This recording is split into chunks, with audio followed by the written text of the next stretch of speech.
So many of the problems that we deal with in the public sector are what my colleague Lan Pritchett calls wicked hard problems. These are problems that involve many different agents and have many different parts to them. Oftentimes, I think people don't deal with these problems because they're so wicked hard. In the literature, people call them meta problems, which means that they're problems with many other problems hidden within them. I just like to call them quicksand, which means essentially when you take people into that problem, they're easily going to get stuck. And if they get stuck, they're going to get disillusioned. And if they get disillusioned, you're not going to get any change. So one of the key things you want to do when you have a wicked hard problem is you want to have very, very basic instruments that help you break down the wicked hard problem so that you can make it something that people can actually deal with and that they can feel confident about. Now, when I work in places, I use the most simple tool out there. It's called an Ishikawa diagram or a fishbone diagram. Some people call it a problem tree. The first thing that I do is I ask people to define what the problem is. And I'm going to use an example from a country where I worked recently of maternal mortality. And they would say, well, the problem is that our maternal mortality rate is at a certain number, and it's too high.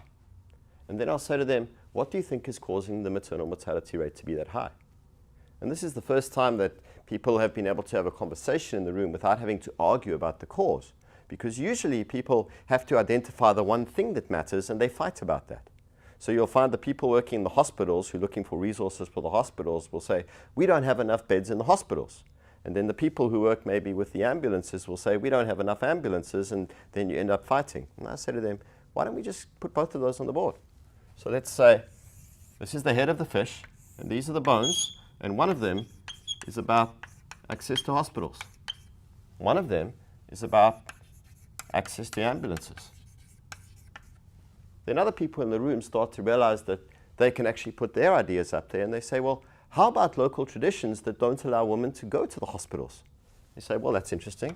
Let's put local traditions here. Then other people will say, well, it could also be the fact that the women go to the hospitals, but they go too late in their pregnancy, so that if there is any complication in the pregnancy, they're arriving when the baby is coming and when they are already in deep, deep danger. They're not going in the first few weeks or the first few months. Now, what I'll do with the group is I'll start breaking these down, and in each one I'll find sub-causes as well, which allow you to really break the problem down and have a look at it. And now you're not dealing with one meta problem, one huge quicksand. You're dealing with a lot of different parts. Then I'll say to people, now, how about we go down and we say, well, use some sticky notes to tell me which of the problems you think you have any ideas about solving. And I'll say, go and put them on there. And people will put them on there. And you'll see already that people start to identify that maybe this is a place where we can deal with things and these other places are not so proximate for our solutions right now. Using these kinds of diagrams, these kinds of processes, very, very easy way to turn gigantic problems into problems that you can deal with, problems that you can solve, problems that you can mobilize attention around.